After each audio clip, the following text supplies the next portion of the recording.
Well, we're investing billions of dollars in homeless support right across our great province. I did visit one in Barrie, and it was terrible, absolutely terrible. You know, they went in and raided one place and found $9,000 cash in a tent. Why he's homeless with $9,000 cash, and it's through drugs. Massive amounts of weapons and massive amounts of ammunition. And these are places where people used to walk their kids in parks, and it doesn't matter where you are in Ontario. Why does less than 1% of the people take over a park for 99% of the population that uses it? It's unacceptable. We're going to move them on. We're going to get them proper housing and shelter. But it's not going to happen. We're going to work as hard as we can. When I say it's not going to happen, I'm tired of these encampments taking over communities. People are terrified to walk down the street because they get harassed for money for drugs. People across Ontario have been absolutely buzzing about this all week. It was that intensely fiery press conference where Premier Doug Ford completely blew up over the rapidly growing homeless encampments across the entire province. His voice was noticeably strained, his frustration utterly obvious. And his message was shockingly simple. He has had enough. Ford provided a detailed description of a visit to the city of Barrie, where he claimed officials had raided an encampment and discovered $9,000 in cash hidden inside a single tent. He vividly painted a horrifying picture of weapons, ammunition, and illicit drugs scattered throughout spaces where families once felt safe taking a walk. He even brought up polluted creeks choked with human waste, warning that E. coli levels were now seriously threatening local drinking water supplies. Ford hammered home one crucial point. Again and again, he was done with it. Done with the rampant crime. Done with the public fear. Done with what he offensively called less than 1% of the population completely hijacking public spaces that the other 99% of people rely on. It was theatrical. It was dramatic. It was pure fire. But what's more, it was also clearly revealing something much, much bigger. Ford's genuine anger didn't just stem from one isolated raid in Barrie. It came from a severe crisis that has been simmering and building across Canada for years, and now it appears to be hitting a breaking point, reaching a dangerous critical mass, and doing so very quickly. Ford's press conference instantly devolved into a pathetic blame game. He complained that the province is already pouring billions of dollars into housing and shelters, yet the encampments just keep multiplying. Why is that? He demanded. He then immediately turned his full fire on Ottawa, demanding instant bail reform, tougher mandatory sentencing, and fundamental changes to the Youth Criminal Justice Act. His central message was crystal clear: until the federal government actively steps up, our communities will simply remain fundamentally unsafe. The whole thing was truly chaotic. Ford wasn't calmly laying out calculated policy ideas. He wasn't offering any measured or good solutions. He was just venting. To some people, they might have found that raw emotion pretty motivating or even refreshing. You know, he was essentially throwing a live political tantrum in real time, but it starkly exposed just how deeply frustrated our provincial leadership has actually become. And while some loved that refreshing honesty, for many others, it was not a great look. And up in Barrie, you know, E. coli, they're by a creek, they're feces and go in the washroom, and the E. coli is going through the roof. And this is the water people drink. So enough is enough. You know, I'm done with all this. It never happened. You know, like 6, 7, 8, 9 years ago, we didn't have these problems. We didn't have the crime that we were facing. I'm done with the crime. The federal government has to get their butt moving on bail reform, Young Offenders Act, mandatory sentencing. I can tell you one thing.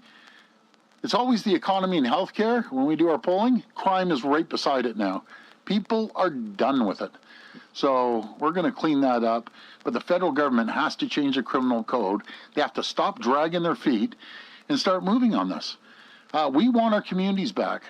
We want our towns back and our cities back. And I'm not going to let less than 1% of the people hijack the whole system. I'm done with it. And while Premier Ford's choice of words was immediately criticized for being needlessly harsh and dehumanizing, countless ordinary citizens readily admitted they completely understood the fury. They were simply fed up because they no longer felt safe in their own neighborhoods. This core conflict, the agonizing tug of war between human empathy for those in tents and the fundamental demand for personal security in parks and on sidewalks, is the tragic core of Canada's crisis. This is no longer merely an Ontario story.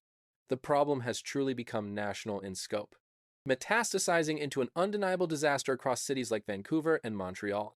The grim statistics show that more than 235,000 people across Canada experience homelessness every single year.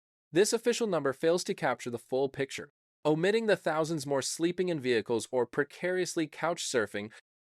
The root causes are simple. Rental costs are absolutely soaring, and truly affordable housing is virtually non-existent. For example, a basic one-bedroom apartment in Toronto now leases for over $2,500 per month. Even medium-sized cities are spiraling out of control. The grim result is a surge in visible poverty and angry public confrontations over whether these camps are a desperate humanitarian crisis or a direct public safety threat. Ford's public commentary sliced directly into that political divide. He is strategically framing the issue entirely as a law and order concern, arguing that encampments are dangerous, active crime hubs filled with drugs and instability. His simple solution is to aggressively push for stricter criminal penalties from the distant federal capital. But critics, who are entirely right, argue that this completely misses the point. They insist that severe housing shortages and massive gaps in mental health services are precisely what push people into those tents. Ford's solution doesn't fix the underlying condition. It simply shuffles misery from one place to the next. Human rights groups warn that his rhetoric only risks further stigmatizing people who truly have nowhere left to go. Wasps fly around as Rhonda Bruce tidies the area outside her tarp-covered tent along the Assiniboine River in a homeless encampment. Inside, there's a mattress, blankets, and an array of belongings. You said you don't like it. It's tough times when it's raining and your clothes are all wet, and you have to put it in the garbage and start all over. The 46-year-old mother from Poplar River First Nation is part of a growing number of people experiencing homelessness in Winnipeg. More people are living without housing than ever before, with Indigenous people, youth, older adults, and newcomers disproportionately affected. The number of homeless people in November 2024 was the highest on record since End Homelessness Winnipeg's street census started in 2015. The latest point-in-time count identified at least 2,469 people without a permanent place to live. The report suggests the number is likely even higher and makes several recommendations to get people housed. Stronger supports, more affordable housing. Even in our smaller towns, the sheer scale of this crisis is just as visible, even if it doesn't always manage to capture the national headlines. Communities like Peterborough and Thunder Bay are now seeing dangerous clusters of tents pop up near scenic rivers and under highway bridges. Local officials are saying, quite plainly, that they have never in their entire careers dealt with an emergency of this devastating scale before. And that, right there, highlights the biggest, most obvious problem. These communities absolutely do not have the massive financial budgets of a Toronto or a Vancouver. Yet, despite their limited resources, the intense pressure on their local shelters and small outreach programs continues its relentless climb. What exactly are they supposed to do? Food banks are running out of food because people who never needed charity before are suddenly showing up desperate and hungry. Residents are frustrated. But even the dedicated service providers are beyond overwhelmed. Their teams are stretched far too thin. Staff and resources are simply not enough for this growing population in need. And then, we must address the heart of the national failure, the Carney government issue. Ottawa keeps stubbornly insisting that housing is primarily a provincial responsibility, pointing to its useless national housing strategy as supposed proof that it is doing its part. But those bureaucratic programs are utterly failing to deliver measurable results on the ground. Billions in federal dollars are either instantly tied up in useless red tape or shamelessly funneled into programs that only make wealthy developers even richer, while doing absolutely nothing to bring down crushing rental costs. Meanwhile, Carney's government has actively maintained interest rates at an unsustainably high level and is piling on crippling new taxes and pointless regulations that are actively choking off housing supply even further. It is pure madness. This ongoing failure isn't just terrible for people looking for a home. It is actively dragging down our entire national economy. That, people, is the unstated. hidden cost of Ottawa's profound failure. Sleeping outdoors or in a shelter, in a car, boat, or even jail without anywhere else to go, this is all considered homelessness. People behind a biannual homelessness count, which began in 2005, say the numbers keep rising, hitting an all-time high this year. The numbers are up again. They're up by about 9% over the last count, and the last count wasn't done that long ago, so you start to see a very disturbing pattern and trend. In 2020, 3,634 people identified as homeless in a one-day count in Vancouver and 15 surrounding municipalities. In 2023, that number rose to 4,821. This year, the count of people who identify as homeless found 5,232. It used to be a large urban center problem, and now you see homelessness across the entire region. And grow spikes in homelessness across the entire region, and that this is troubling because some of the other communities don't have the same types of services, supports, and infrastructure that you need. In major centers like Toronto, legal challenges have repeatedly blocked clearings. In Vancouver, the friction between residents and campers has turned violent. This proves that local governments cannot manage this catastrophe alone. Yet, instead of robust national leadership, these cities receive only pathetic finger-pointing. It's your problem, not ours. This political cowardice is exactly why Ford's angry public outburst resonated so deeply. It was never just about one community. It was a potent symbol of deep, burning frustration across the entire nation. Canadians are watching housing prices relentlessly climb and wages stagnate, seeing tent cities appear in places they have never seen before. All they ever hear from their career politicians is more arguing over who is to blame. Ford's harsh words, while controversial, who spoke directly to the public's exhaustion, the anger that the broken system is plainly and visibly failing. But here is the critical point that leaders must grasp. Yelling does not solve a single thing. Anger does not build affordable homes. And political tantrums do not open new treatment centers. Repeating the phrase, "enough is enough," changes nothing about the fact that thousands of Canadians will be forced to sleep outside tonight. The raging fight over these encampments has morphed into one of the most explosive national debates. On one side, citizens demand public order must come first, that children should not pass open drug use and parks are not campgrounds. On the other, dedicated advocates correctly argue that tearing down camps without permanent housing is both cruel and totally pointless, only pushing the vulnerable further into the margins. Homelessness is an issue that impacts thousands of people across the GTA, and tonight we are putting a face to the crisis. A man who has found himself with no place to live is opening up to Global News about how he got here, saying his case shows how easy it can be to fall through the cracks. Our Sean O'Shea has more on that story for us tonight. Sean. Surely there are a lot of people in our community who are unhoused, people who live in tents, for example, in places like Allen Gardens where we are right now, some in homeless shelters, others living temporarily in motels and hotels. Other people say their circumstances don't lend themselves to getting the support that they need, including the man you're about to meet who says he and others like him fall through the cracks. What would change things for you?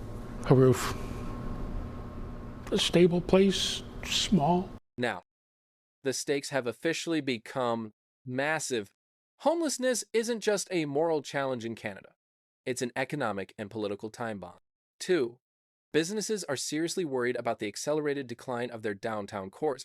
Cities are wasting millions of dollars on quick, temporary fixes that, frankly, solve absolutely nothing.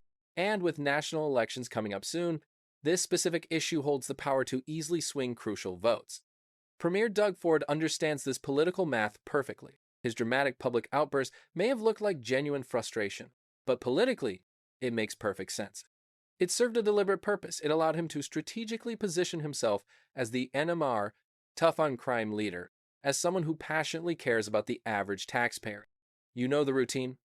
Blame Ottawa for actively dragging its feet and for completely failing to help, thereby tapping directly into profound public anger. Whether that specific approach actually delivers real-world results is an entirely separate question. And honestly, I doubt it will. The bigger issue remains the conflict between perception versus reality. To some citizens, hearing about $9,000 discovered in a tent instantly proves that homelessness is inextricably tied to organized crime. to others. That's just a sensational distraction from the painful, core truth that most homeless Canadians are simply poor, struggling, and have been entirely priced out of the housing market. And that potential societal collapse is the real danger. Because if this housing crisis keeps relentlessly spiraling out of control, if these encampments continue to grow, and if national frustration keeps boiling, Canada could face breakdowns far beyond a few city parks. We are talking about emergency shelters being entirely maxed out, court systems completely clogged with pointless eviction battles, and communities violently torn apart as they struggle to balance safety with compassion. Ford's recent tantrum may ultimately be remembered as nothing more than another predictable political stunt, but it could also be viewed as a stark warning, as proof that our leaders are simply shouting because they don't possess any real answers. They are utterly frustrated. So now, the critical question is whether Canada can finally break out of this toxic, endless blame cycle and actually tackle the crisis head on. Can Ottawa and the provinces genuinely align on a unified, real plan? Or will Carney's government keep blindly defending its abysmal record while the tents just keep multiplying? The crisis has already shut down neighborhoods, deeply divided cities, and utterly burned through our political capital. So, if our national leadership continues to fail, the next shutdown we face might not be just a symbolic one. It could become entirely systemic, and that is a major problem. And that is everything I have for you today. Guys, from us here at the Zone Media Network, I'm Griffin, your host. Feel free to head on over to American Zone for all the latest American news, where you will see me there. And don't forget to like, subscribe, and comment down below. I love you all, guys, and I will see you in the next one. Take care.